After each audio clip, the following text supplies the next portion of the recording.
සිත් එකිනෙක යා කරමින් සවනින් සවන ගෞතම ශ්‍රී සද්ධර්මයේම sannivedanaya වන බෞද්ධ රූපවාහිනී නාලිකාවත් බෞද්ධ ගුවන්විදුලි නාලිකාවත් මීළඟ ධර්ම දේශනාව ආරම්භ කරන්න අප සූදානම් වෙන මොහොත අපගේ ගෞරවනීය ආරාධනය පිළිගෙන මෙම දම් සභා මණ්ඩපයට වැඩම කොට වදාළ පූජ්‍යපාද වල්පොල ගෝතම ස්වාමින්ද්‍රයන් වහන්සේ අපි ප්‍රථම කොට নমස්කාර පූර්වකව අද මේ සජීව ධර්ම දේශනාව උදෙසා පිළිගනිමු. අවසරයි අපේ හාමුදුරනේ. සාදු සාදු සාදු. අද දවසට මේ මොහොතේ නියමිත ධර්ම දේශනාව උදෙසා Tamanගේ සදැහැති දායකත්වය ගැන කටයුතු කරන්නට යෙදෙනවා. වැල්ලම්පිටිය විමලාරාම පාරේ තිසරණ ඉංග්‍රීසි දහම් පාසලෙහි ගුරු බවතුන් එවැගේම සිසු දරුදැරියන් ඔවුන්ගේ පවුල්වල පරලොව සැපත් සියලු ඥාතීන්ට පින් අනුමෝදන් කරවීම මූලික අපේක්ෂාව බවට පත් කරගනිමින් තමයි මේ සද්ධර්ම දේශනාවට ඔවුන් Tamanගේ සදැහැති දායකත්වය ගැන කටයුතු කරන්නේ. www.thebuddhist.tv අන්තර්ජාලයට පිවිස ලෝකේ කොතැනක සිටියත් මේ ධර්ම දේශනාව ඔබට නරඹන ශ්‍රවණය කරන්නට අවස්ථාව ලැබෙනවා. ඒ වගේම මොබිටෙල් හාපියෝ ටීවී තාක්ෂණය ඔස්සේ ඔබේ ජංගම දුරකථනයෙන් ලංකාවේ කොතැනක සිටියත් මේ ධර්ම දේශනාව දැන් නරඹන්න ශ්‍රවණය කරන්න අවස්ථාව තිබෙනවා. චාරිත්‍රානුකූලව සිංහලයන්ගේ පැරණි චාරිත්‍ර ඉටු කරමින් ගෞරවනීය දේශකයන්න් වහන්සේට දැහැත් වටේ පිළිගන්වා ආරාධනා කරන්නට සූදානම් දායක සුපින්වතුන් අපි ගෞරවනීය දේශකයන්න් වහන්සේට ආරාධනය කරමු අප සැම කෙරෙහි මෙත් සිතින් යුතුව මේ පැයට නියමිත ධර්ම දේශනාව සිදු කරන්නට අවසරයි අපේ හාමුදුරුවනේ.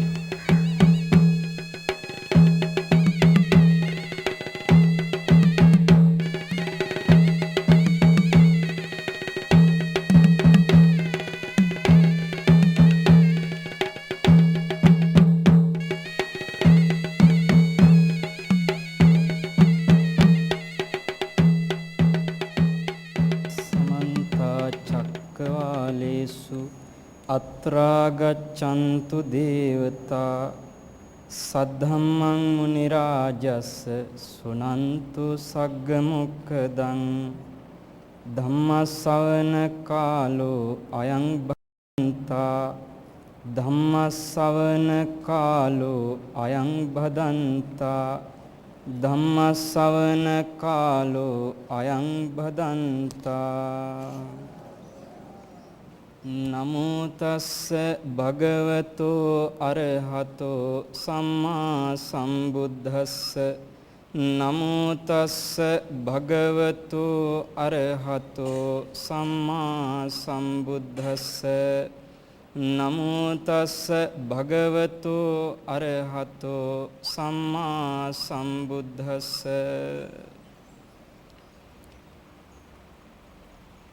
සම්බෝධි විහාරාධිපතීශ්වර බෞද්ධ මාධ්‍ය ජාලයේ සභාපති ධුරන්දර නම කියන්න අවසරයි අපගේ පින්වත් දරණාගම කුසල ධම්ම නායක ස්වාමින් වහන්සේ ප්‍රධාන ගරුතර මහා සංඝරත්නයන් අවසරයි. ශ්‍රද්ධාවන්ත පින්වත්නි, මේ විදිහට එකතු වෙලා මිහිඳු මහරහතන් වහන්සේ අපිට දායාද කරපු ඒ ධර්මය හැමදාමත් ශ්‍රවණය කරන්නට ලැබිච්ච දහම් නිදානයක් වෙච්ච ඒ බෞද්ධ නාලිකාව සමග එකතුව ඉන්න සියලු දෙනාටම මා අද කියා දෙන්න කල්පනා කළා. අපිට බුදුරජාණන් වහන්සේගේ ශාසනයේ මුණ ගැහුණත් ඒ ශාසනයේ හරය ලබා ගන්න බොහෝම සුළු පිරිසකට පමණක් අවස්ථාව ලැබෙද්දී විශාල පිරිසක් ඒක නැති කරන්න පසුපසින් කරපු වෑයමක් ගැන. මොකද මේක කියන්න කල්පනා කළේ, ඔබ දන්නවා පින්වත්නි, මිහිඳු මහරහතන් වහන්සේ අපේ රටේ උපන් කෙනෙක් නෙමෙයි. උන්වහන්සේ ඉන්දියාවේ ඉපදුනේ. එතකොට උන්වහන්සේ අපිට අද ධර්මයේ දුන්නු නිසා අපේ රට අද ධර්මයෙන් බැබලෙනවා.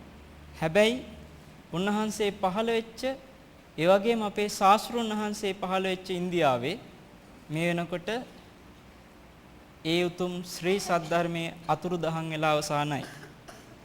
එහි අද ධර්මයේ නැහැ. සුළු පිරිසක් බෞද්ධ කියලා ඉන්නවා අර අම්බෙක්කාර මහත්තයාට පින් සිද්ධ වෙන්න.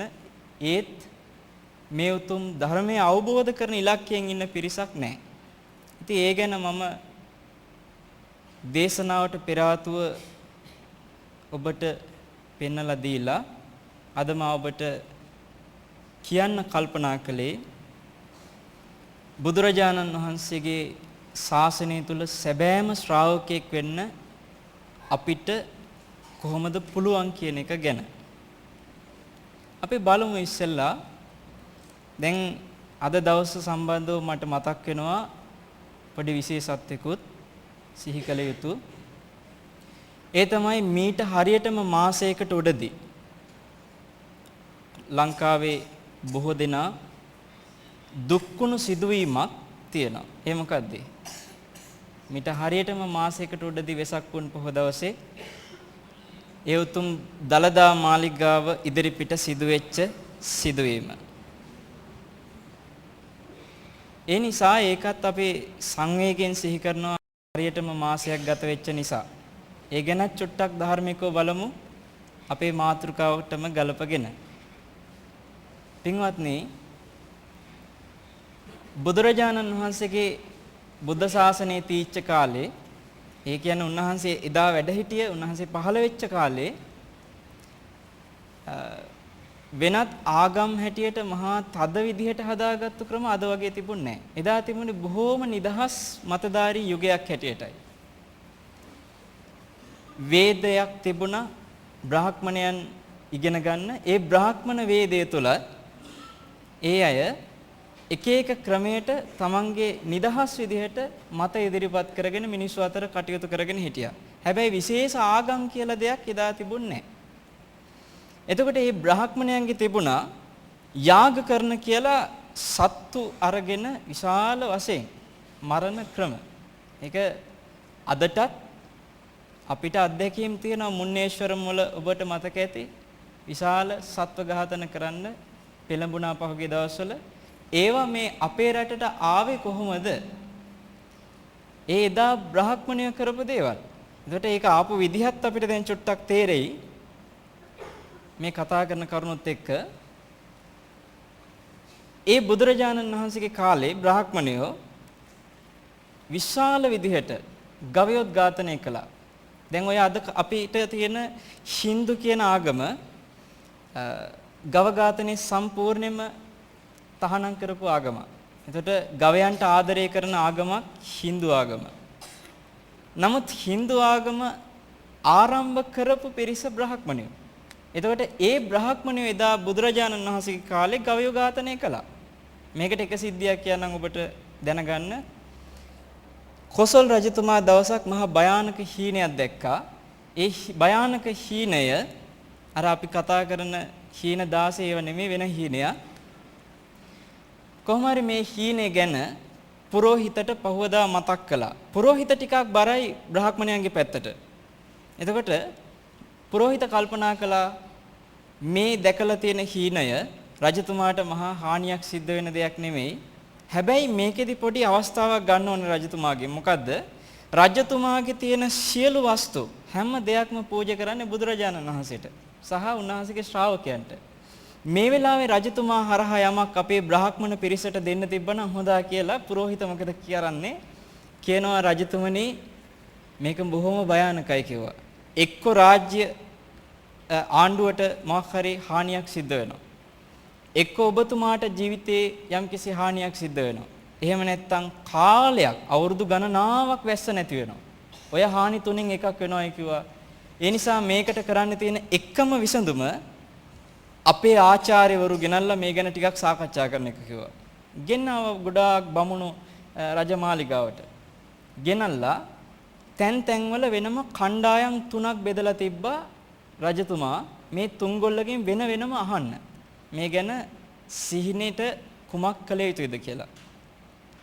පළවෙනි බ්‍රාහ්මණ කණ්ඩායම කිව්වා මේකට හරක් එළදෙන්නු 500කුයි නාම්බු 500කුයි නෑම්බියෝ 500කුයි මරන්න ඕනේ කිව්වා. මරලා ඒ යාගයක් තියෙන එක කරන්න ඕනේ කිව්වා. එතකොට තමයි කිව්වා ඔබතුමාට මේ භයානක තත්වයෙන් මිදෙන්න පුළුවන්.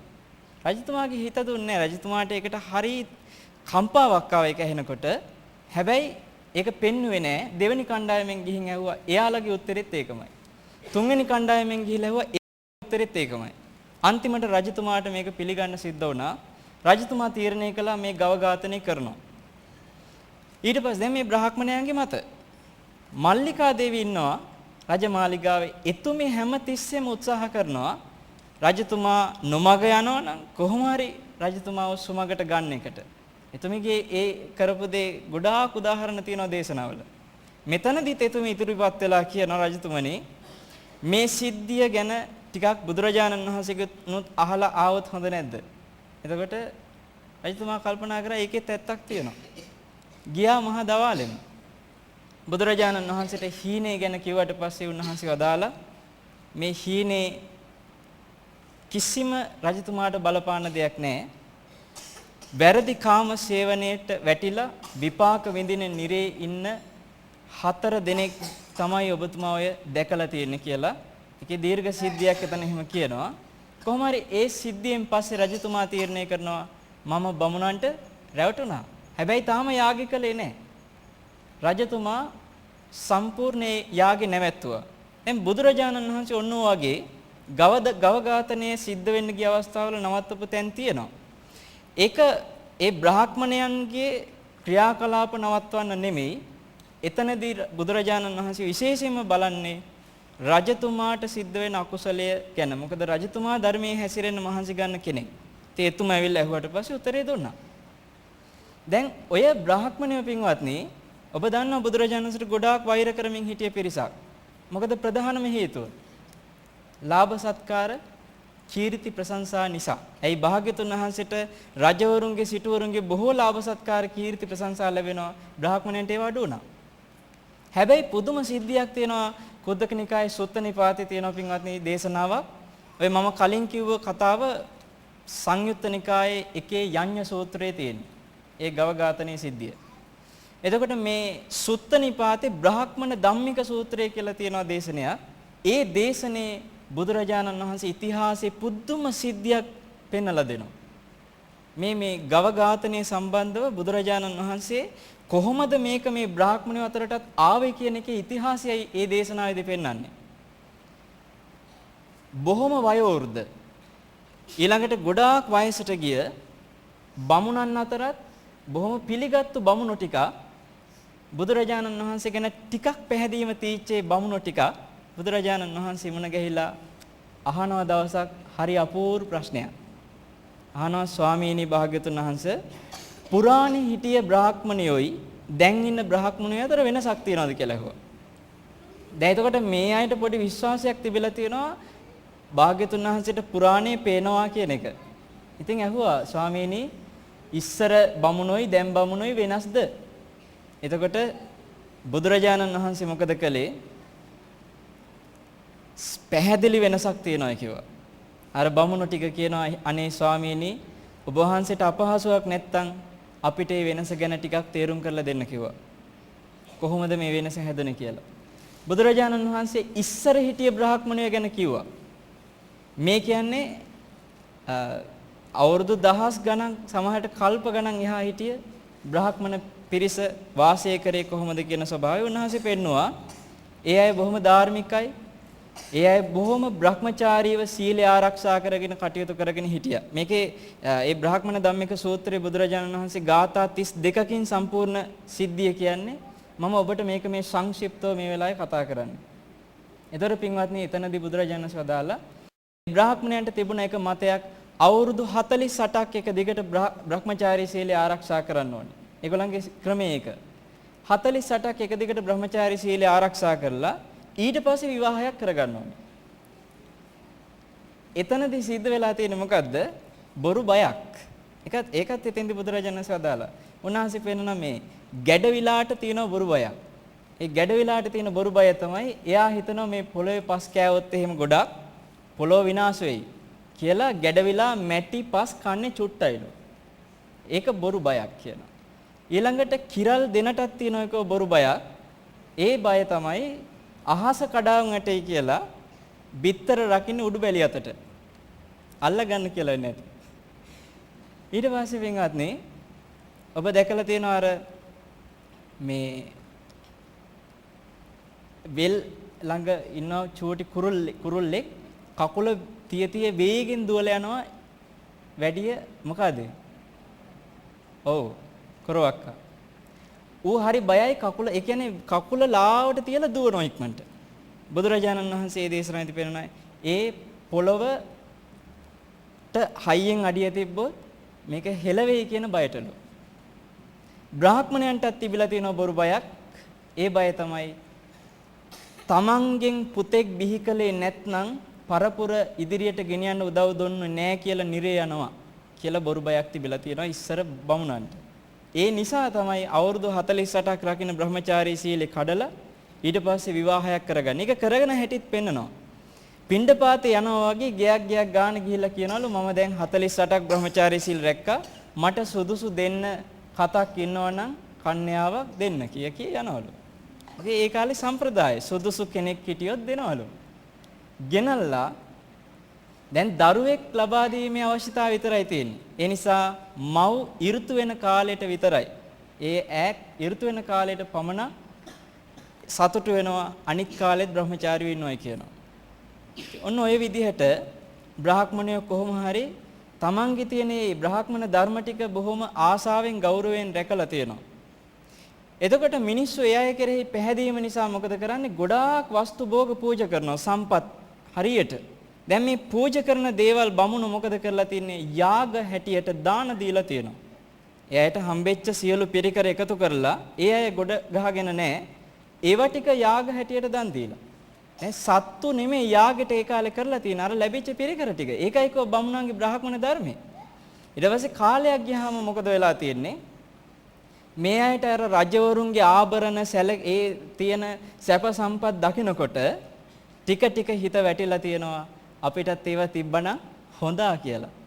ඊට පස්සේ අලුත් මන්තර ටිකක් හදලා යටින් ඔක්කාක කියලා රජ කෙනෙක් ඒ කාලේ ඉඳලා තියෙනවා. ඔය ඔක්කාක රජතුමාට ගිහිල්ලා මේ මන්තර ටික ඉදිරිපත් කරලා තියෙනවා බ්‍රාහ්මණයෝ ටික මේ මන්තර ටික කාලයක් හැංගිලා තීච්ච ටිකක් අපිට මේ මෑතක හම්බුනේ කියලා දීලා. ඉතින් ඒකේ තියෙන මොනවද? වැඩියෙන් මේ රජතුමා පරිහරණය කරන පුටු රත්තරන් රිදී ආදී නොයෙකුත් සම්පත් පූජා කළ යුතු යාග හැටියට. එතකොට තමයි රජතුමාගේ රාජ්‍ය ප්‍රබල වෙන්නේ කියලා. ඉතින් රජතුමා මොකද කළේ? කලාය විදියට. දැන් සම්පත් වලින් මහා රජවරු සිටුවරු වගේ බ්‍රාහ්මණයෝ විවාහ වෙලා අමුතුම සම්ප්‍රදායක් හැදුනා. තව ටික කාලයක් යනකොට මේ ඒ කාලේ වෙනකොට මේ දේශනාවේ තියෙනවා ගවයට පුදුම ආදරයක් තිබිලා තියෙන්නේ බ්‍රාහ්මණයොත් මිනිස්සුත් කවුරුත්. බුදුරජාණන් වහන්සේ ඒකෙදි පෙන්නනවා තමන්ගේ අම්මා තාත්තා සහෝදර සහෝදරියෝ යම්සේද ඒ වගේ ආදරෙන්ම හරකවත් බලාගත්තා ඒක ගවයව. කොටිම මිත්‍රයෙක් වගේ. ඉතින් ඒක එක තැනක කියනවා ඒ ගවයට සලකන්නේ ගවය අපිට ආහාර දෙනවා. ගවය අපිට ඒකේ ආහාර කියලා තියෙන එතන. එතකොට සැප දෙනවා, බලය දෙනවා, අපිට වර්ණය දෙනවා. මොකද ඔය ගිතෙල් ආදී හැම දෙයකින්ම ලැබෙනවා මහා ශක්තියක්. ඉතින් ඒවා අපිට ඔක්කොම දෙන්නේ ගවයා කියන ගෞරවයෙන්. ගවයෝ නැසුවේ නැහැ කියනවා ඒ කාලේ. ඊට පස්සේ පින්වත්නි මේ බ්‍රාහ්මණයන්ට ඔන්න ගවයන් කෙරෙහි ආසාවක් ඇවිත් තියෙනවා කන්න තිබ්බනම් හොඳා කියලා. ඒ ආසාව ආවට පස්සේ අමුතුම ගාතාවක් හදනවා රජතුමාගේ මොලේ සුද්ධ කරන. මොලේ සෝදන ගාතාවක්. ඒ ගාතාවෙන් තමයි සම්පූර්ණ සම්ප්‍රදාය වෙනස් වෙලා ගවයෝ මරණ ක්‍රමයේ හැදුනේ. ඒ ගාතාවේ තියෙන මෙන්න මෙහෙම හරිම අමුතු ගාතාවක් ඒක යතා ආපෝච පඨවි හිරඤ්ඤං ධන දානියං මේ පොළොවයි ජලයයි රන් රිදී මුතුමැණික් සහ ධන දාන්නේ කියන දේවල් මිනිස්සුන්ට යම්සේද ඒවං ගාවෝ මනුස්සානං පරික්කාරෝ සෝහි පානිනං මේ ගවයත් මිනිස්සුන්ට ඒ වගේ පිරිකරක් කිව්වා. ඒකේ තේරුම මේකයි. ජලය කියන එක මිනිස්සුන්ට උදව්වක් දෙනවද නැද්ද? ජලය මිනිස්සුන්ට උදව්වක් දෙනවා. නමුත් ජලය උදව්වක් දුන්නා කියලා ජලයට අපි රිදවීමක් නොකර අපි හිතමු ජලයට පණ තියනවා කියලා. ජලයට රිදවීමක් නොකර බබාවගේ ආදරෙන් පරිහරණය කරනවද? නැහැ. ජලය අපිට උදව් කළා කියලා අපි එහෙම කරන්නේ නැහැ. රත් කරන්න ඕන නහම රත් කරනවා. විසි කරන්න ඕන නහම විසි කරනවා. ඊට පස්සේ අසුචි ආදී දේ සෝදන්න ඕන උනාට පස්සේ සෝදනවා. උදව් කරනවා කියලා අපි ඒවට යොදවන්නේ නැතු වෙන්නේ නැහැ. හරකත් ඒ වගේ තමයි උදව් කළාට. මේ ගාථාවේ තේරුම මේකයි. පොළවත් බලන්න කියනවා. පොළොව අපිට කොච්චර උදව් කරත් අපි පොළොව කොටන්න ඕන උනාට පස්සේ හිල් කරන්න කඩන්න මොන හරි අවශ්‍යතාවයක් ආවට පස්සේ අපි ඒක කරනවා. රිදවීම කියන එකක් සිතන්නේ නැහැ කිව්වා. උදව් කරනවා පොළොව. හැබැයි පොළොවෙන් අවශ්‍ය ඕන උදව්වක් ගන්න පුළුවන් කිව්වා. ධන දාන්‍ය රන් රිදී මුතුමැණිකුත් එහෙමයි කිව්වා. මේ හරකත් ඒ වගේම තමයි කියනවා. ඒ ගාථාවේ තේරුම ඒකයි. රජතුමාගේ මොලේ සේදුනාද නැද්ද? බ්‍රේන් වොෂ් වෙනවා කියන්නේ. ඉතින් ඊට පස්සේ මොකද උනේ? ඔක්කාක රජතුමා 100,000 ගාණක් ගවයෝ එකතු කරලා මරන්න පටන් ගත්තා යාගවලට. එදා ඒ පළවෙනි ගව ඝාතනය කරපු දා ඔක්කාක රජතුමාගේ කාලේ බුදුරජාණන් වහන්සේ පෙන්නනවා දෙවියන් සක්‍ර දෙවේන්ද්‍රයා කොටින්ම ඉන්ද්‍ර කියලා අසුරෙක් පවා යක්ෂයෝ පවා හැමෝම එකතු වෙලා අඬලා තියෙනවා මෙච්චර උදව් කරන ගවයන්ව මරලා මිනිස්සු අධර්මයට වැටුණා කියලා අඬලා තියෙනවා කිව්වා. බුදුරජාණන් වහන්සේ වදාලා ඔන්න ඔය යතා ආපෝච පඨවි හිරඤ්ඤං ධන දානියං එවං ගාව මනුස්සානං පරික්කාරෝ සෝහි පානිනං කියන ගාථාවෙන් පස්සේ තමයි මේ බ්‍රාහ්මණයෝ ගවයෝ මරන්න පටන් ගත්තේ කියලා. බලන්න ඉතිහාසෙ ගත්ත හැටි උන්වහන්සේ සම්පූර්ණ විස්තරේ. බුදුරජාණන් වහන්සේ වදාලා එදා ඉඳන් තමයි මේ ගවයෝ මරන්න පටන් ගත්තේ. ඒකෙන් උනේ මොකද්ද? ඒ තාක්කල් මේ මිනිසුන්ට මෙච්චර රෝග තිබුණ නැහැ කිව්වා. රෝග තුනයි කිව්වා තිබ්බේ. බඩගින්නයි, ආසාවයි, ජරාවටපත් වෙන එකයි. එදා ඉඳන් රෝග 98ක් හැදුණයි කිව්වා. දැන් ඊටත් වැඩිනේ. ඔය ගව මස් නිසාම විශේෂයෙන්ම ඔය කොලෙස්ටරෝල්, අධිරුධිර පීඩන, පිළිකා ආදී නොයෙකුත් ලෙඩ හැදෙන බව අපි දන්නවා. ගව මස් නෙවෙයි කොයි මසට එකයි. ලෙඩ ගොඩයි. දැන් ඔය මම එක මහත්තයෙක්ගෙන් මට දැනගන්න ලැබුණා කුකුල්ලුන්ව මරන්නේ දැන් ඒ කුකුල්ලුන්ට මේ අවුස්සලා ප්‍රෙෂර් හදවලලු කුකුල්ලුන්ව මරන්නේ. උන් අර කැළඹීමේ බයටලු මැරෙන්නේ ප්‍රෙෂර් හැදිලා. එතකොට ඉතින් ඒවා කනකොටත් මොනවද හැදෙන්නේ කියලා තේරෙනවනේ නේ. කොහොම හරි බුදුරජාණන් වහන්සේ වදාළේ ලෙඩ 98ක් බවට පත් වුණා හරක් මස් කන්න ගත්තට පස්සේ කියලා. මේ දේශනේ බොහොම දීර්ඝව බුදුරජාණන් වහන්සේ ඔය කරාම බ්‍රාහ්මණයෝ ටික පැහැදුනා. පැහැදිලා බුදුරජාණන් වහන්සේට වදාලා ස්වාමීනි භාග්‍යතුන් වහන්සේ තමයි අපිට නියම බ්‍රාහ්මණ ධර්ම ටික අද කියලා දුන්නේ කිව්වා සැඟවිච්ච බ්‍රාහ්මණ ධර්ම ටික. අද ඉඳන් අපි ඔබ වහන්සේට ගරු සත්කාර කරනවා කියලා අර වැඩිහිටි වයෝවෘද්ධ වයසක බ්‍රාහ්මණයෝ ටිකක් උන්වහන්සේ කෙරෙහි ගෞරවයක් ඇති කරගත්තා. දැන් ඒක පිළිගත්තු බ්‍රාහ්මණයෝ විශාල පිරිසක් ඒ අතර හිටියා. එහෙනම් බුදුරජාණන් වහන්සේ දා බ්‍රාහ්මණයන්ට වෛරක්කාරයෙක් වුණාද? මේ යටින් තියෙන එක එක ඉරිසියා කුඩු කේඩුකම් වලට වෛර කරාට භාග්‍යතුන් වහන්සේ එහෙම දෙයක් ඒ අයට කරේ නැහැ. බලන්න උන්වහන්සේ බ්‍රාහ්මණයන්ව සුද්ධ කරන්න අවශ්‍ය ඒ අයගේ ඉතිහාසෙත් පෙන්වලා දුන්නා. එයින් පස්සේ විශාල බ්‍රාහ්මණ පිරිස ගවයන් මරණ එක නැවැත්තුවා. ඒ සිද්ධියෙන් පස්සේ මොන සූත්‍රයෙන් පස්සේද? බ්‍රාහ්මණ ධම්මික සූත්‍රය ඇහුවට පස්සේ. ඒක තියෙන කුද්දක නිකායේ සුත්ත නිපාතේ. එයින් පස්සේ පින්වත්නි බුදුරජාණන් වහන්සේගේ ශාසනයේ උන්වහන්සේගේ ඇවෑමෙන් පස්සේ ඉන්දියාවේ පැවතිගෙන එනකොට අපේ ස්වාමින් වහන්සේලා හිතන්නේ නැතුව කරපු එක්තරා අවාසනාවන්ත සිද්ධියක් තියෙනවා. ඒ සිද්ධියෙන් පස්සේ මේ ශාසනයට කනකොකා හඬන්න ගත්තා. ඒ තමයි බුදුරජාණන් වහන්සේගේ පාලියෙන් තියෙන ධර්මයේ හැරෙවුව සංස්කෘතියට. ඒ පාලි ධර්මයේ සංස්කෘතයට හැරෙවම උනේ මොකද්ද? ඒ තාක්කල් බමුණන්ගේ බ්‍රාහ්මණයන්ගේ තීච්ච වේදයේ තිබුණේ මොන භාෂාවෙන්ද? සංස්කෘතයෙන්. දැන් එතෙක් කල් මේ සංස්කෘතෙන් ආපු වේදයේ තරම් ඊට එහා තව එකක් තිබුණේ නැහැ. ඒක තමයි උස්සස්ම එක හැටියට තිබුණේ. ධර්මයේ සංස්කෘතෙන් ආවට පස්සේ ඒ බ්‍රාහ්මණ පිරිස අතර වේදය හා සමානවම ප්‍රසිද්ධ වුණා මොකද්ද? ධර්මය.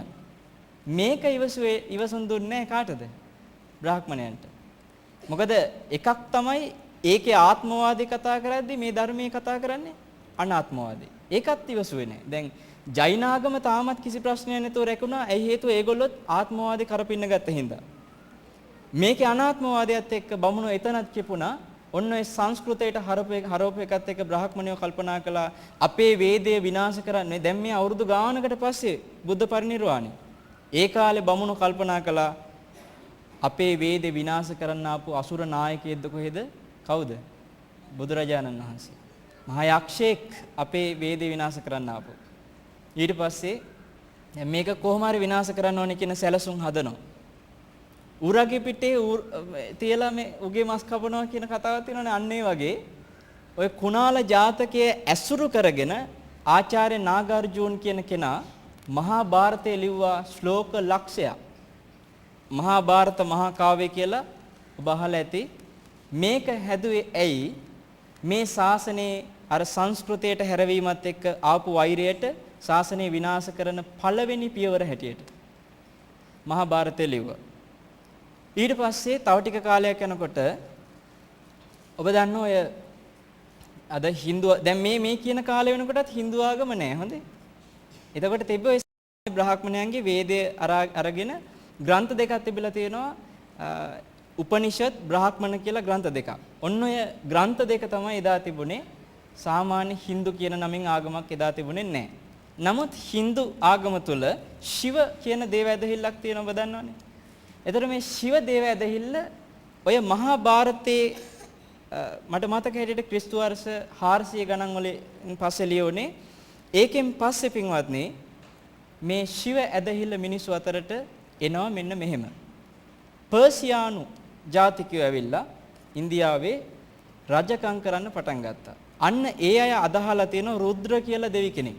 ඒක මහා ඇත්තටම රුදුරු භයානක දෙවි කෙනෙක් හැටියට සලකපු කෙනෙක් රුද්‍ර කියලා. මිතුරු දෙවියෝ කියලාත් ඒගොල්ලෝ කියලා තියෙනවා. ඒ රුද්‍ර දෙවියන්ව මේ බ්‍රාහ්මණයෝ කල්පනා කළා අසුර බලවේගයක් නිසා අපි මේ බලවේගය හරහා මේ බුදුදහම මර්ධනය කරමුද කියලා සාකච්ඡා කරලා රුද්‍ර දෙවියන්ව පිළිගන්නවා මේ බ්‍රාහ්මණයෝ ශිව කියන නමින්. එතකොට ශිව නමින් අර පර්සියානුවන්ගේ ගත්තු ඒ දේව ඇදහිල්ලේ බලවේගයට මේ බ්‍රාහ්මණයෝ විශාල යාග හෝම කරන්න පටන් ගත්තා. අපිට වරමක් දෙන්න මේ බුදුදහම විනාශ කරන්න කිය.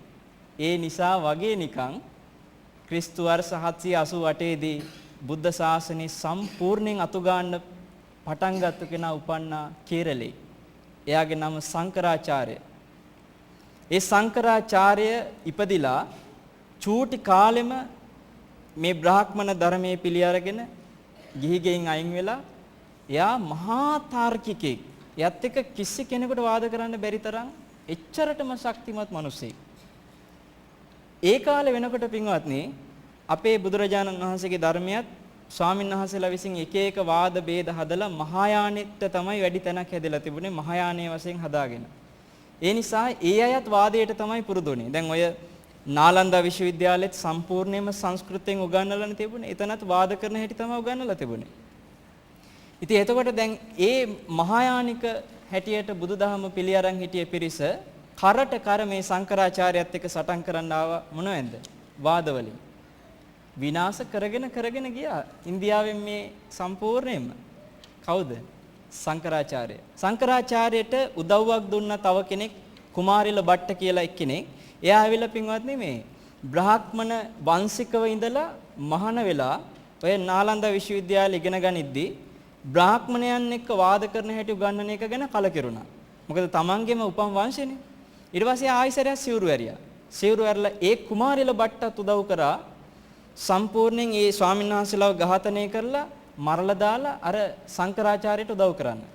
එතකොට දැන් මෙතනදී කුමාරිල භට්ට පැවිදිලා ඉන්න කාලේ එයාගේ ලොකු ස්වාමීන් වහන්සේවත් එයා අතින් ඝාතනය වුණා. ඒකට කලකිරීමට කුමාරිල භට්ට මොකද කරේ? ගිනි ගොඩකට පැනලා සියදිවි නසා ගන්නවා. නසා ගන්න වෙලාවෙ එතන සංකරාචාර්ය ඉඳලා එයාට කියනවා මම භාගයක් විනාශ කළා ඔබ ඊතුරු භාගය විනාශ කළා දාන්න කිව්වා. මේක මේ සංකරාචාර්ය කොච්චර ලොකු දෙයක් කරාද කියලා 2010 දකුණු ඉන්දියාවේ තිබුණා හින්දු මහා සම්මේලනය කියලා. ඒ සම්මේලනයේදී Hindu බ්‍රාහ්මණිකයෝ මතයක් ඉදිරිපත් කරලා තියෙනවා මේ සම්මේලනයේදී මෙන්න මෙහෙම. ඒගොල්ලෝ කියලා තියෙනවා බුදුදහමෙහි ආධ්‍යාත්මික ශරීරය විනාශ කළ සංකරාචාර්ය. භෞතික ශරීරය මුස්ලිම්වරු විනාශ කරා ඉන්දියාවේ. දැන් සම්පූර්ණයෙන්ම බුදුදහම ඉන්දියාවේ මැරිලා ඉවරයි. අපි ආයෙකට පණ දෙන්නේ නැතුව ඉමු කියලා දකුණු ඉන්දියාවේ සාකච්ඡා කරලා තියෙනවා 2010. එතකොට මේ වෙච්ච දේවල් මේවා අපි කරන්න බය වෙන්න දෙයක් නැහැ වෙච්ච නිසා.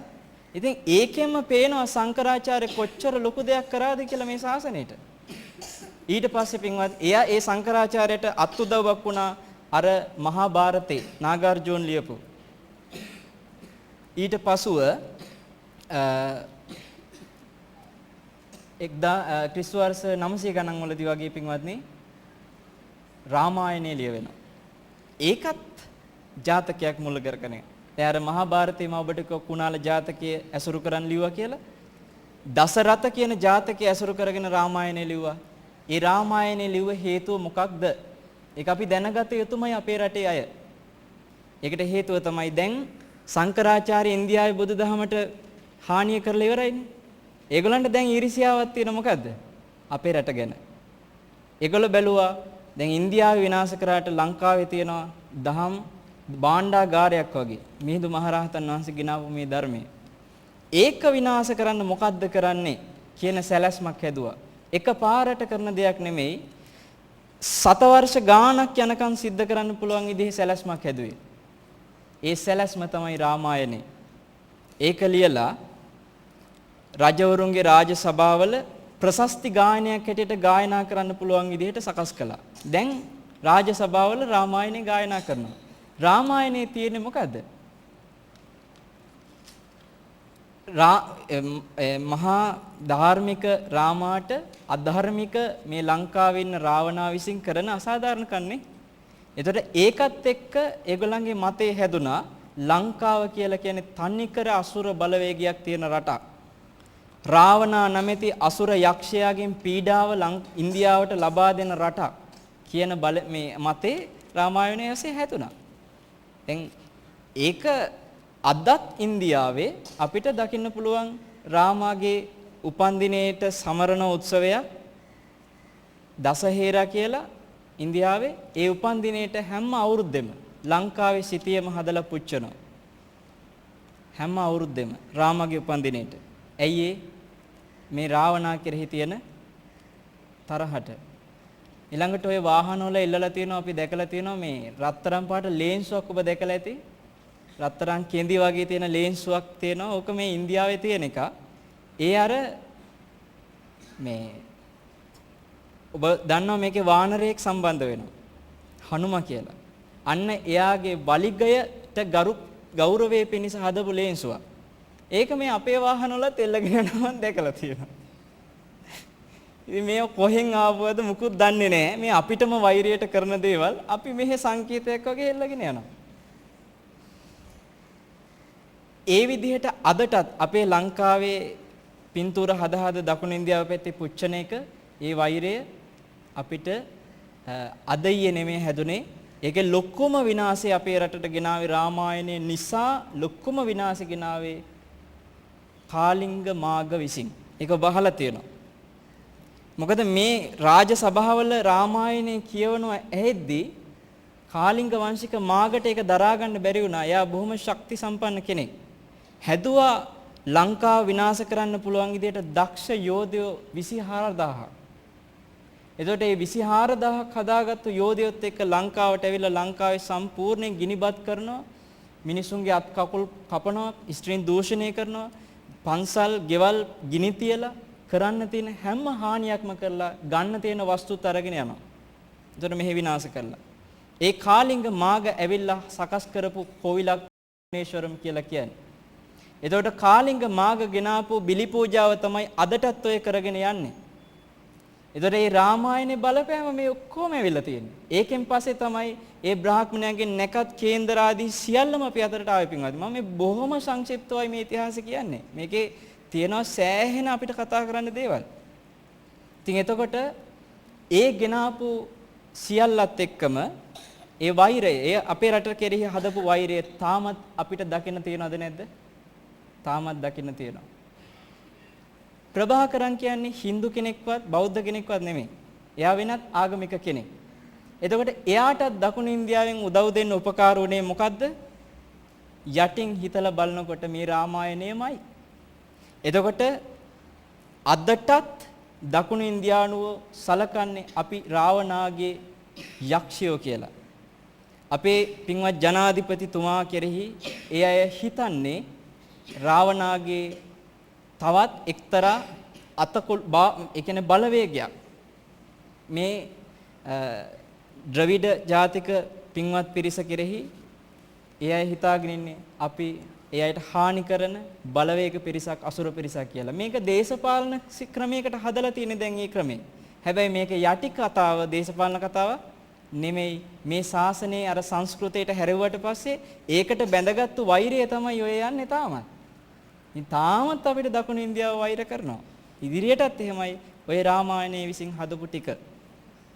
එතකොට පින්වත්නි මේ විදිහට Hindu ආගම හැදුනේ කොයි කාලෙද කියන එක ගැන මැක්ස් මූලර් කියලා පඬිවරයෙක් කියලා තියෙනවා අර සංකරාචාර්යවරයාගෙන් පස්සේ සකස් වෙච්ච බ්‍රාහ්මණ විශ්වාස හා ඇදහිලි ටික තමයි Hindu ආගම කියලා හැදුනේ කියලා. ඒතර එකක් පැහැදිලි.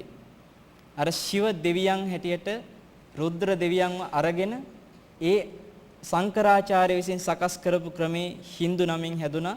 Hindu ආගමේ අද හරක් තහනම් කිරීමක් තියෙනවා. හරක් මරණ එක. ඒතර හරක් මරණ එක තහනම් කිරීම ඒ බ්‍රාහ්මණයන් විසින් ආපු මතයක් නෙනේ. ඒ බ්‍රාහ්මණයන්ට හරක් මරණ එක සම්බන්ධව එපා කියන මතය ඉගැන්වුවේ කවුද? අපේ බුදුරජාණන් වහන්සේ. මොකද්ද සූත්‍රය? බ්‍රාහ්මණ ධම්මික සූත්‍රය. එතකොට ඒකත් එක්ක බ්‍රාහ්මණයෝ පිළිගත්තු හරක් මැරීම සුදුසු නෑ කියන මතය තමයි අන්තිමට සංකරාචාර්යගෙන් පස්සේ හැදෙන මේ Hindu ආගමට ආවේ. එහෙමනම් Hindu ආගමෙත් දැන් අපේම පොළොන්නරුවේ සඳකඩ පහනේ ගවය අයින් කරලා තියෙනවා. එතකොට Hindu ආගමටත් මේ මතේ හැදුනේ ඇත්තටම ඒකට ඒ උපදේශය දුන්නේ කවුද? අපේ බුදුරජාණන් වහන්සේ. පින්වත්නි හැබැයි එකක් තියෙනවා කිව යුතු. එක එක රජවරු කාලෙන් කාලෙට ගව ඝාතන ආදී නොයෙකුත් මස් මේ සත්තු ඝාතන තහනම් කරනවා. දැන් දේවානම්පියතිස්ස රජතුමත් මිහිඳු ස්වාමීන් වහන්සේගේ ආගමනයත් එක්ක තහනම් කරා. මා ඝාත කියලා දින හැදුවා. ඝාතනේ එපා කියලා. මා කිව්වේ එපා. එතකොට මේ මා ඝාත නීති හදපු රජවරු තවත් අපේ ඉතිහාසයේ ඉන්නවා. ධර්මාශෝක රජතුමාත් එවැනි දේ කළා. ධර්මාශෝක රජතුමා මගේ මතකේ හරිනම් 7 වෙනි සෙල්ලිපියේද කොහෙද? එතුමා සකස් කරලා තියෙනවා ගවයන්ට සැලකීම සම්බන්ධව වෙනම කොටස් ටිකක්. ඒතර එතුමා පාරවල් ගානේ ගස් හිටවලා තියෙනවා හරකුන්ටයි මිනිසුන්ටයි විවේක ගන්න කියලා. ධර්මාශෝක රජතුමා ඒ විදිහට එතුමාත් ගවයන්ට ආදරය කරලා තියෙනවා. හැබැයි පින්වත්නි මේ සත්ව ඝාතන කියන එක අපිට ලෝකයේ එකපාරට නවත්තන්න පුළුවන් දේවල් නෙමෙයි. ඒවා අපි කොච්චර මහන්සි කරන්න පුළුවන් දෙයක් නෙමෙයි. දැන් අද මිනිස්සු ආහාරයට ගන්න මස් වර්ග ටික සාමාන්‍ය කියන්නේ සම්මුතිය තුල ප්‍රධානව ගන්න මස් වර්ග ටික කුකුල් මස්, හරක් මස්, එළු මස්, මුව මස්, ඌරු මස් ඔන්න වගේ මස් වර්ග ටිකනේ ඊළඟට මාළු. පින්වත්නි සංයුත්ත නිකායේ තියෙනවා තින්ස මත්ත කියලා සූත්‍රයක්.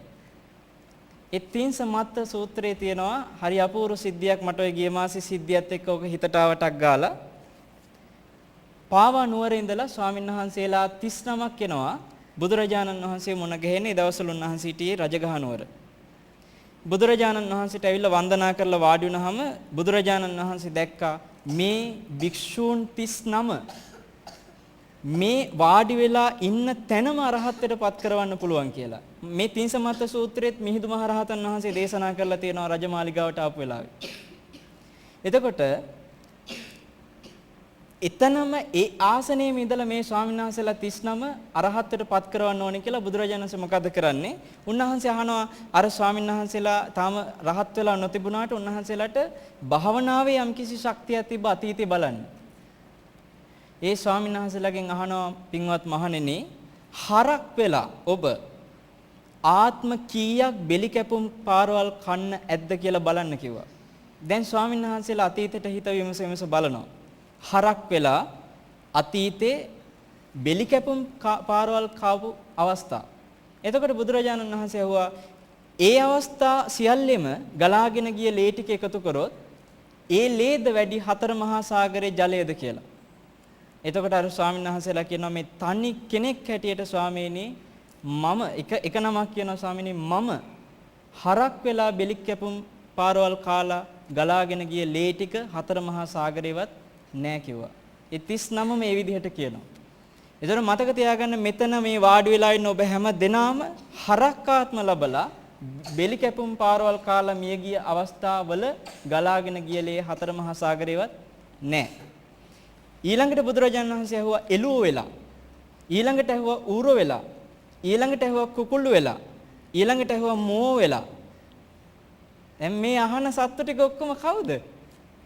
මේ අදටත් මිනිස්සු ආහාරයට ගන්න සත්තු ටික නෙමෙයිද? එහෙනම් ඒකෙන් එකක් හරිය පැහැදිලි. ඒ හැම සතෙකුටම ඒ ස්වාමීන් වහන්සේලා කියනවා ස්වාමීනි ඒ සතා වෙලා ගලාගෙන ගිය ලේ බෙලි කැපුම් පාරවල් කනකොට හතර මහා සාගරේවත් නැති තරම් ලේ ගලාගෙන ගියා කියලා.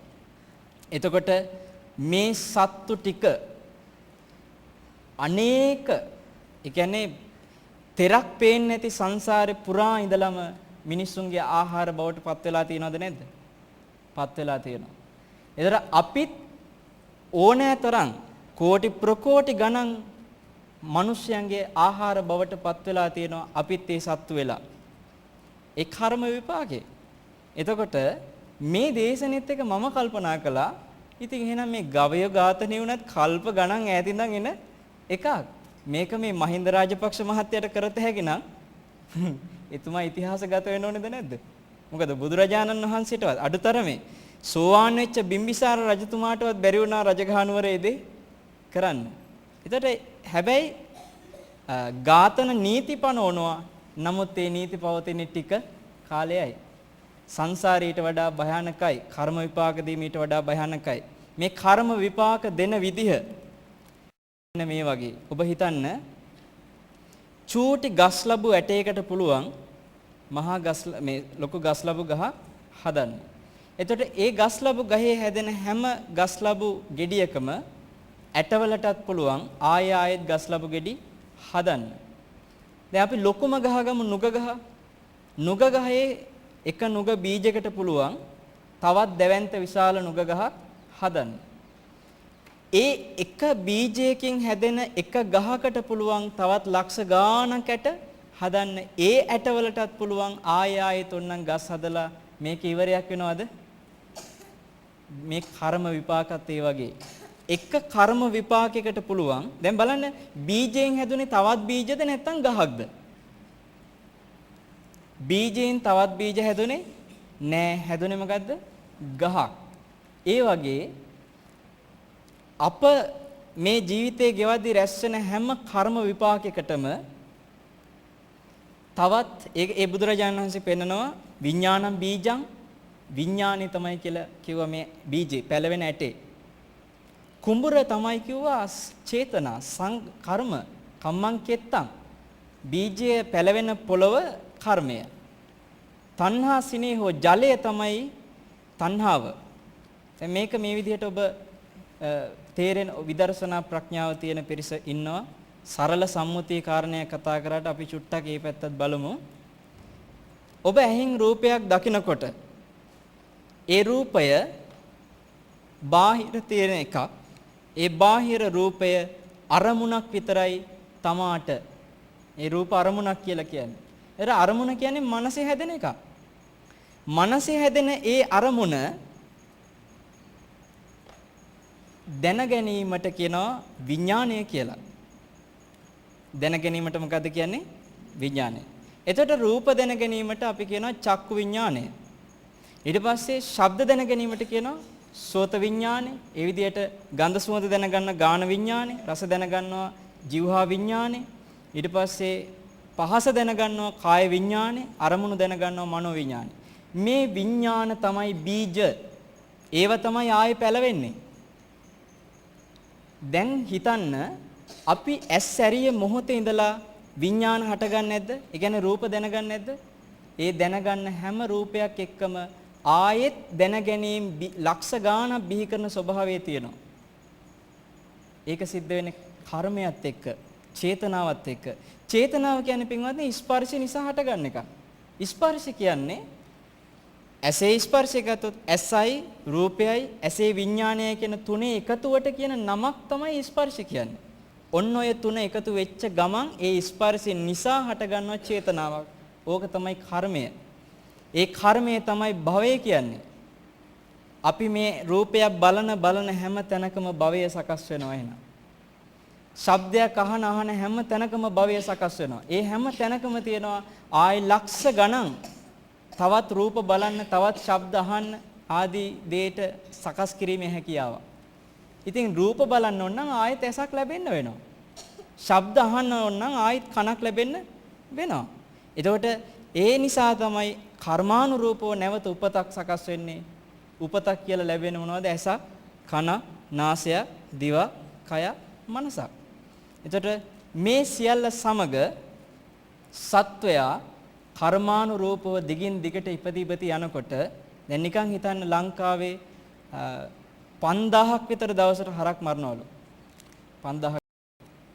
ඒතර සංඛ්‍යා ලේඛන වල තියෙන විදිහ. ඒතර 5000ක් විතර මරනවා නම් ඕවට මරන්න එකතු වෙන අය සාමාන්‍ය ජීවිත කාලේ Tamanට ලැබෙන ප්‍රමාණයෙන් කීයක් මරලා ඇද්ද? හරක් 100,000 ගාණක් එක මස් කඩේක මුදලාලි කෙනෙක් මරනවා. එක හරකෙක් මරණ මොහොතේ පහළ වෙච්ච චේතනාවලට එයා ඒ හරකගේ ලොම් ගානටම උපදින්න ඕනේ කියමු හරක් වෙලාම බෙලි කැපුම් කන. ඒතර අර හරක් දහස් ගානම මරපු ඒවට ඒ හරක් ඔක්කොගෙම ලොම් ගානට මෙයා ආය සංසාරේ බෙලි කැපුම් පාරවල් කන්න වෙනවා. ඔය මෙරුම් කන හැම හරකෙක්ම අතීතේ ඒ හරක් මරපු අය විය හැකි නැද්ද? විය හැකි. අපිට එක එක්කෙනාගේ කර්ම විපාක වළක්වන්න අමාරුයි. භාග්‍යතුන් වහන්සේගේ ශාසනය ලැබුණේ තමා තුළ රැස් වෙන කර්ම විපාක ගැන අවධානය යොමු කරලා මෙතන මේ තමාට භවයෙන් නිදහස් වෙන්න. ඒකට අපිට ආර්ය අෂ්ටාංගික මාර්ගය දුන්නේ. නමුත් පින්වත්නි අපි මේ ශාසනය තුළ එහෙම ලැබිච්ච සීලය, සමාධිය, ප්‍රඥාව වඩන ආකාරය ගැන ටිකක් හිතිය යුතුයි. දැන් සීලය කියන එක ගත්තම බුදුරජාණන් වහන්සේගේ ශාසනයේ ශ්‍රාවකයා සීලය වඩන්නේ ඒකාන්තයෙන්ම නිවන පිණිසද නැද්ද? නිවන පිණිස. අපිට මේ ලෝකේ තියෙනවා වැහිච්ච දෙයක් අවිද්‍යාව කියලා. මේ වැහිච්ච දේ නිසා අපි කරන දේ සමහර වෙලාවට හරිද වැරදිද කියලා අපි දන්නේ නැහැ. ඒ අවිද්‍යාවට මම නිකන් ඔබට තේරුම් ගන්න පුංචි උපමාවක් කියන්නම්. යාළුවෝ දෙන්නෙකුට හිතෙනවා දැන් අද පොයේ දවසනේ. මේ වගේ පොයේ දවසක ඉර පායලා හඳ පායලා තියෙනකොට රෑ එළි වෙනකන් ඔරු පදින්න ගඟක. ඉතින් යාළුවෝ දෙන්නෙක් යනවා ගිහිල්ලා හොඳටම බීලා වෙරි මතේ හබල් දෙකත් අරගෙන දැන් ඔරුවට නැගලා ඔරුව පදින්න පටන් ගන්නවා. වෙරි මතේ සින්දු කියා වැනි දැන් ඔරුව පැදගෙන යනවා. එල්ලි වෙනකම්ම දාඩිය දාගෙන සතුටින් කියලා හිතාගෙන දැන් පදින ඔරුව. සින්දු කිය වටපිට බල එල්ලි වෙනකම් ඔරු පැද්දා. දාඩිය දාගෙන. උදේ එළි වෙලා බලනකොට ඔරුව එතනමයි. මොකද හේතුව කඹේ ලිහලා නැහැ. එතකොට කඹේ ලිහන්න බැරි වුණේ ඇයි? බැරි වෙලා නිසානේ. අපිත් පින්වත්නි මේ ජීවිතේ කරන දේවල් හරියට ඔය වගේ. අවිද්‍යාව නම් වූ වෙරි මත නිසා තණ්හාව නම් වූ කඹේට බැදිලා අපි එක තැනම දාඩි දාගෙන නැටීම්ලක් තමයි මෙතන තියෙන්නේ. ඒ නිසා මේ අවිද්‍යාවට තමයි අපි ඉස්සෙල්ලම පහර දෙන්න ඕනේ. නැත්තම් අපි ඇලෙනවා. ඇලෙන්නේ ඇයි? ඇලෙන දේ කෙරෙහි ඇත්ත දන්නේ නැති නිසා, අවබෝධය නැති නිසා. අපි ගැටෙනවා. ගැටෙන්නේ ඇයි? අවබෝධය නැති නිසා. බුදුරජාණන් වහන්සේ වදාළේ ඉස්සෙල්ලා ඇලීම ගැටීම දුරු කරන්න කලින් අවබෝධය හදා ගන්න ඕනේ. ඒකට තමයි ඉස්සෙල්ලම සක්කාය දිට්ඨියයි බින්දින්නේ නේ. කාමරාග පටිඝ වලටත් කලින්. ඉතින් මේ සක්කාය දිට්ඨිය බින්දිනවා නම් අපි සීලය රකින්නත් ඕනේ සක්කාය දිට්ඨිය බින්දින විදිහටමයි. දැන් ඔය අපි සත්තු කෙරෙහි ආදරෙන් සත්තු මරන්න එපා නොඑක් දේ කිව්වත් සමහරලාට අපි මේ හැම දෙයක්ම කරන්නේ සක්කාය දිට්ඨිය මත පිටලා නෙමෙයිද?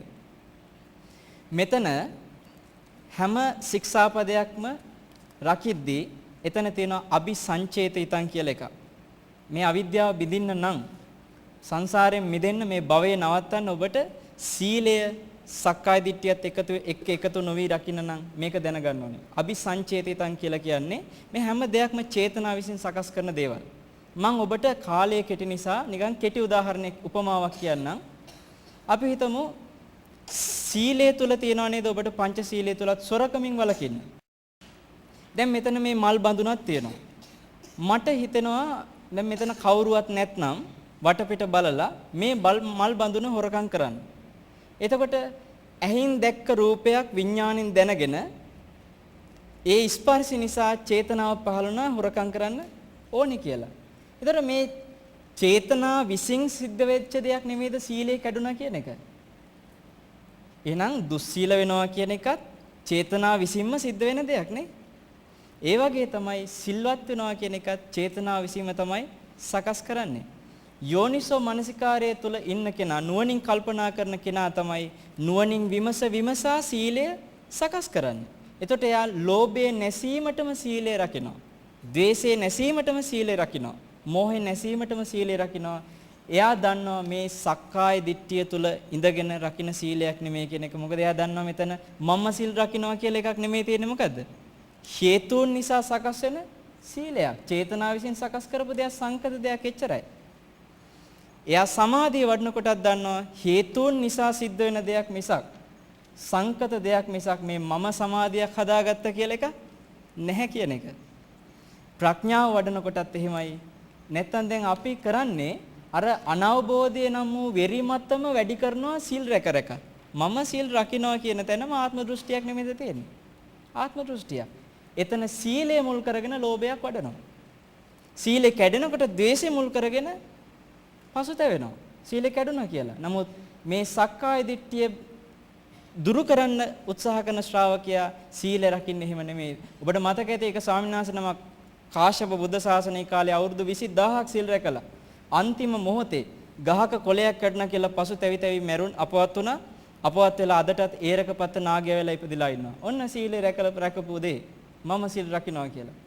නමුත් සන්තති ඇමති බීලා වෙරි මතේ ඇවිල්ලා හවස 2යි ගානටත් බිබී හිටිය මිනිස්සයා මෙන්න හවස 6 විතර වෙදි රහත් වෙනවා. මොකද හේතුව අර අවිද්‍යාව බින්දා. අවිද්‍යාව බින්දට පස්සේ ආයෙ යැලෙන්නේ නෑ. මේ අනවබෝධය නිසායි මේ ඔක්කොම ප්‍රශ්නේ තියෙන්නේ. එතකොට සීලය රකින්නකොට ඔබ මේ චේතනාව විසින්ම සකස් කරන දෙයක් කියන එක දකින්න පුළුවන් නම් ඒ සීලෙ නිකන් සීලයක් වෙන්නේ නැහැ. ඒක ආර්ය සීලයක් වෙනවා. සමාධිය වඩනකොට ඔබට පුළුවන් නම් මේක මම වඩන සමාධියක් මම කරනවා කියලා ආත්මයක් නෙවෙයි. මෙතන හේතු සකස් කිරීම නිසා සිද්ධ වෙන දෙයක්. හේතු නැති වෙනකොට නැති වෙන එකක් කියලා සමාධියක් දකින්න. ඒක ආර්ය සමාධියක්. එතන ලෝභය නෙමෙයි වැඩෙන්නේ. මොකද්ද? අලෝභය. ප්‍රඥාවමයි ඔය විදිහට විමසනකොට වැඩෙන්නේ. ඒ ප්‍රඥාව ආර්ය ප්‍රඥා. ඔය ආර්ය සමාධි ආර්ය සීල ආර්ය සමාධි ආර්ය ප්‍රඥා වඩනවා නම් ඔබ මොන ශ්‍රාවකයෙක්ද? ආර්ය ශ්‍රාවකයෙක්. ඒ ආර්ය සීල ආර්ය සමාධි ආර්ය ප්‍රඥා වඩන ශ්‍රාවකයා ආර්ය ශ්‍රාවකයෙක් වෙන්නේ ඒකාන්තයෙන්ම හේතු දැනගත්තොත් විතරයි. දැන් අපිට හේතු ගැන ධර්මය ඇහිලා නැත්නම් හේතුන්ගේ ඵලයක් ගැන අපි දන්නවද? දන්නේ නැහනේ. ඒ ධර්මය ඇහුණට පස්සේ තමයි අපිට පුළුවන් වෙන්නේ සීලය ආර්ය සීලයක් කරගන්න. නැත්නම් මේ සීලෙ බුද්ධ ශාසන නැති කාලෙත් තියෙනවා. සමාධි බුද්ධ ශාසන නැති කාලෙත් තියෙනවා. ප්‍රඥාව බුද්ධ ශාසන නැති කාලෙත් තියෙනවා. ප්‍රඥාව කියන එක සමහර කෙනෙක් ප්‍රඥාව නැහැ කියලා. නමුත් යම්කිසි විදිහකින් නුවණ වැඩිවීමක් ශාසනයේ නැති කාලෙත් තියෙනවා. හැබැයි හේතුන්ගේ ඵලයක් හැටියටම දකිමින් මේ සීල සමාධි ප්‍රඥා වඩන්න පුළුවන් ශාසනයේ තියෙන කාලෙ විතරයි. ඒ ශාසනය තුළ ඒ ධර්මයේ ඇහුණ කෙනාට කියනවා ශ්‍රුතවත් කියලා. දැන් අපි කියනවා ಗುಣ තියෙන කෙනාට ගුණවත්. ඥානය තියෙන කෙනාට කියනවා නැනවත්. බුද්ධිය තියෙන කෙනාට කියනවා බුද්ධිමත්. ඔයගේ විවිධ විදිහට ශ්‍රුතය ඇහිච්ච ධර්මය අහලා ඒ විදිහට ආර්ය වූ සීලාදී වඩන කෙනා ශ්‍රුතවත් ආර්ය ශ්‍රාවක වෙනවා. දැන් බොහෝ දෙනා සීල් රකින්නවා හැබැයි ශ්‍රුතවත් ආර්ය ශ්‍රාවකෙක් විදිහට නෙමෙයි වඩන්නේ. ඉතින් මම අර මුලින් අපිට මේ ශාසනයේ ඉතිහාසෙ වෙච්ච මහා කලබගෑනිය ගැන චුට්ටක් කතා කරන්න ගිය නිසා බොහොම කෙටියෙන් තමයි මේ ආර්ය ශ්‍රාවකයෙක් බවට පත්විය යුතුයි කියන එක කියා දෙන්න සිද්ධ වුණේ. හැබැයි පින්වත්නි අපිට මේ හැම දෙයක්ම සිද්ධ වෙද්දී ඒ පසුපස දෙයක් තියෙනවා. ඕනම දෙයක. යම්කිසි දෙයක් වඩද්දී ඒක යට තියෙන හේතුව නොබලා ඵලයට විතරක් අපි කටයුතු කරන්න ගියොත් අපිට කිසි තැනකදී නියම විසඳුමකට එන්න බෑ. සමහර විට ඔබ අතින් අතීතයේ යම්කිසි අඩුපාඩු සිදු වුණා නම් ඒවට පසුතැවෙනවා නම් ඔබ එතනත් සීලෙ මුල් කරන් වඩන්නේ ද්වේෂය. නේ? පසුතැවෙන එක නෙමෙයි සිද්ධ වෙන්නේ ශ්‍රාවකයා. දැන් අපි ගමු මෙහෙම යම්කිසි කෙනෙක් වොන්න මදුරුව මරණ එක නවත්තලා ගිය අවුරුද්දේ ඉඳලා සීලෙ රකින්නවා දැන්. එතකොට එයා මදුරුව මරණ එක නැවැත්වපු එක උතුම්ද නැද්ද? එයා උතුම් විදියට දැන් සීලෙ රකින්නවා. හැබැයි එයා ගිය අවුරුද්දේ ඉඳලා මදුරුව මරණ එක නැවැත්තුවා කියන එකේ තේරුම ඒ වෙනකම් මදුරුව මරලා නැද්ද? මරලා තියෙනවනේ. ඕනෑම සීලයක් අපි යම් දවසක රකින්න ගත්තා නම් ඊට කලින් අපි අතින් ඒව කැඩිලා නැද්ද? කැඩිලා තියෙනවා. අපි කැඩිච්ච ඒවා ගැන හිත පසුතැවෙනවා නම් අපිට සීලය රකින්න පුළුවන් වෙයිද? බෑ. කවුරු හරි අපිට සීල් රකින්නකොට චෝදනා කරනවා නම් අතීතේ කැඩිච්ච කියා ඔබ මෙහෙම කරා ගගා ඒව අපිට අදාළද? අදාළ නැහැ. අපි මේ මොහොතේ නිවැරදිව සීලය තුල ඉන්නවා නම් අපිට අතීතය ගැන පසුතැවෙන්න කිසිම අවශ්‍යතාවයක් නැහැ. එයා තමයි ආර්ය සීලය වඩන කෙනා. එයා ආර්ය සීලය වඩද්දී ආතුල ලෝභය, ද්වේෂය වැඩෙන්නේ නැති නිසා, සීලය මුල් කරගෙනවත් ලෝභය වැඩෙන්නේ නැති නිසා, සීලය මුල් කරගෙනවත් ද්වේෂය වැඩෙන්නේ නැති නිසා එයාගේ හිත නිකම්ම සමාධිමත් වෙනවා. ඔය සීලයත් එක්ක සමාධිය වැඩෙනවා කියන්නේ ඔහොම වැඩුවොත් විතරයි. එහෙම නැත්නම් කවදාවත් සමාධියක් වැඩෙන්නේ නැහැ. නිසා ඔබ හැම දිනාටම මම ආශිර්වාද කරනවා පින්වත්නි, අපිට ඉතිහාසයේ මහා දුක්බර විදිහට මේ ශාසනය අද වෙනකම් මෙහෙම පවත්වගෙන ඉන්න ලැබිලා තියෙන්නේ. ඔය බ්‍රාහ්මණයන් එක්ක කියපු හැම සිද්ධියකටම මූණ දෙමින්. ඒතොර එවැනි ඉතිහාසයක් තියෙන අපිට මේ ධර්මය අද මේ විදිහට ලැබුණේ අපේ පින්වත් ස්වාමින්වහන්සේලා මොන විදිහක හරි මේ ධර්මය අමාරුවෙන් ආරක්ෂා කරපු නිසාද නැද්ද? නිසා. ඔය කාලිංග මාග මෙහි ආවට පස්සේ පුස්කොළ පොත් අතට අරගෙන නූල ලිහලා නූලෙන් ඇදලා ඒකේ තියෙන පිටු තැන් තැන් වල සීසීකට විසිරෝලා ওই විදියට පොත් ඔක්කොම විසිරෝලා ගිනි තියලා තියෙනවා. ඉතින් එහෙම කරද්දී කොහේ හරි ඉඳලා අපේ ස්වාමින් වහන්සේලා අමාරුවෙන් අර වලගම්බා රජුරුවන් කාලේ වැටකීය ඉස්ම වළඳ අමාරුවෙන් රැකපු ධර්මයක් අපිට තියෙන්නේ. අපි මේ ධර්මයෙන් අද ලාභ සත්කාර කීර්ති ප්‍රශංසා හොය ඉන්නවනම් අපි තරම් නීචය ටිකක් තවත් නැහැ. ඉතින් ඒ නිසා අපි පුද්ගලිකව ගත්තොත් අපි තාම පොඩි. ඒ නිසා මට හිතෙච්ච දෙයක් තියෙනවා. මටත් මගේ පැවිදි මුල් කාලේ සත්පුරුෂ ආශ්‍රය ලැබුණේ අඩුවෙන්. එතකොට මේ වෙද්දි සිවුරු ඇරලා උපැවිදි වෙච්ච එක්තරා පුද්ගලයෙක් මට මගේ පැවිදි ජීවිතයේ මුල් කාලේ අසත්පුරුෂ වේශයෙන් නමුත් සත්පුරුෂ වේශයෙන් අසත්පුරුෂයෙක් විදිහට මුණ ගැහිලා මගේත් පැවිදි ජීවිතයේ මුල් කාලේ මම ගොඩාක් වැටුණ කෙනෙක්. නමුත් අද මම ඒවට චුට්ටක්වත් පසුතැවෙන්නේ නැහැ.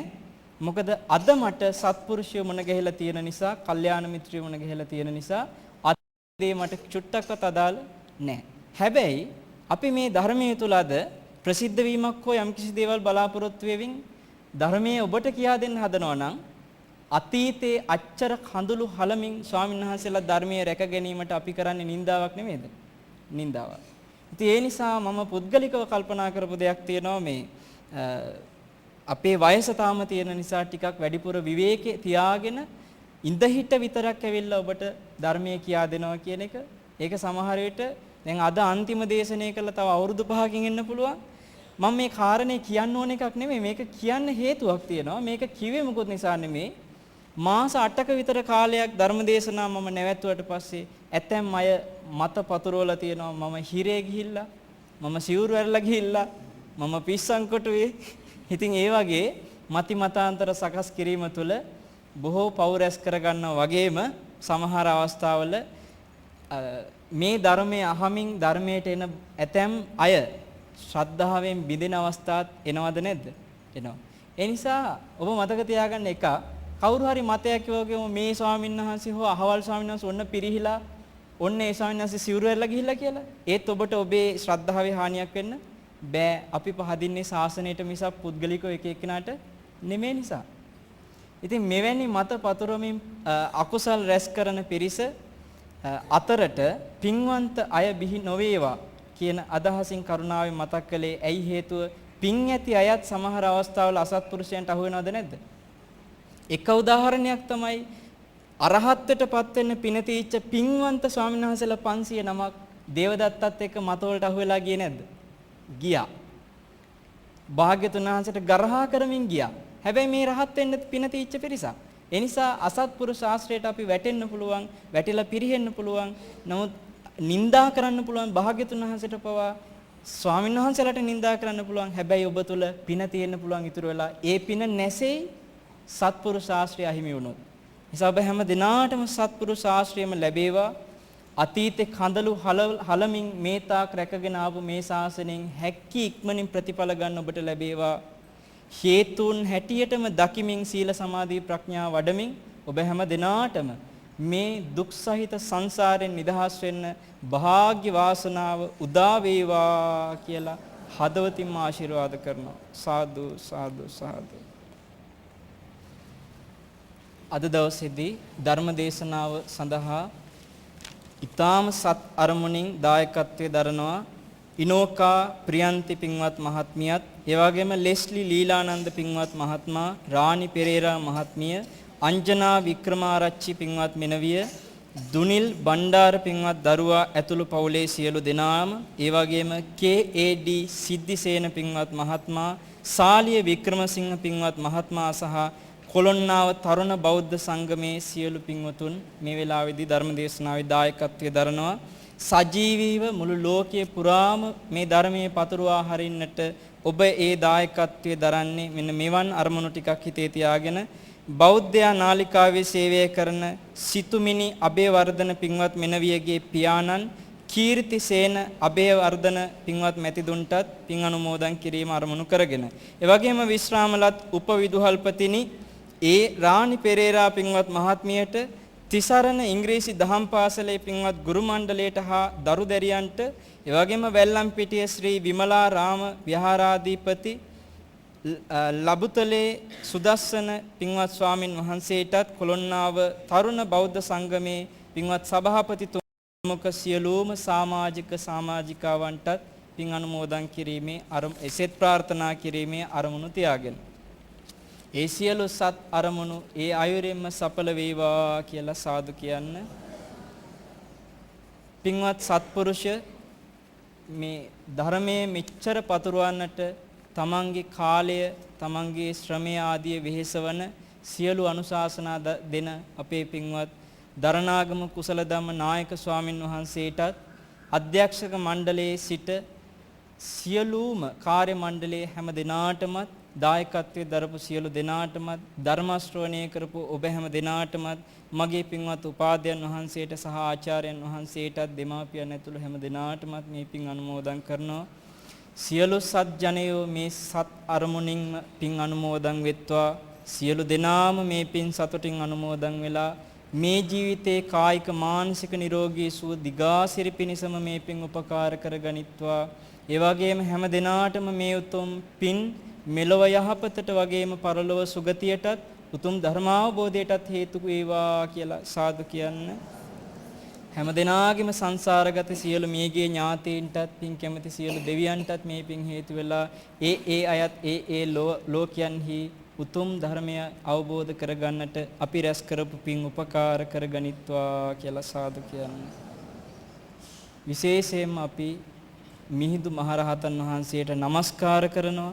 උන්වහන්සේගේ සිට මේ තාක් දක්වා මේ උතුම් ධර්මයේ රැකගෙන ආපු රහතන් වහන්සේලාටත්, ඒ වගේම වැලිවිට සංඝරාජ ස්වාමින් වහන්සේගේ සිට මේ ශාසනය පෙරහිච්ච කාලවල ශාසනය රකින්න මහන්සි ගත්ත සියලු ස්වාමින් වහන්සේලාටත් අපගේ নমස්කාරය වේවා. සාදු සාදු සාදු. ධර්මානුකූලව සාදු ජන සමාජයක් බෙහි කරන්නට අවැසි මඟ ලෞතර ශ්‍රී සද්ධර්මයෙන්ම පෙන්වා දෙමින් ධර්මදේශනාව පැවැත්වීම උදෙසා මෙම ධම් සභා මණ්ඩපයට වැඩම කොට වදාළ පූජ්‍යපාද වල්පොළ ගෝතම ස්වාමීන්ද්‍රයන් වහන්සේට අපගේ ගෞරවනීය කෘතවේදීත්වය අපි පෙරනමා සිටිමු. ගෞරවනීය ස්වාමීන්ද්‍රයන් වහන්සේ සිදු කරන ශාසනික මෙහෙවර තවත් চিරාත් කාලයක් සිදු කරමින් මේ සසුන් කෙත දහමින් පෝෂණය කරන්නට අවැසි ශක්තිය ධෛර්යය නිදුක් නිරෝගී චිරජීවනය ගෞරවනීය ස්වාමීන්ද්‍රයන් වහන්සේට ලැබේවායි කියා අපි ප්‍රාර්ථනා කරමු. උතුම් වූ චතුරාර්ය සත්‍ය ධර්මය අවබෝධයේ පිණිස ගෞරවනීය ස්වාමීන්ද්‍රයන් වහන්සේට මේ පිනම හේතු වාසනා වේවායි කියා අපි ප්‍රාර්ථනා කරමු. සාදු සාදු සාදු.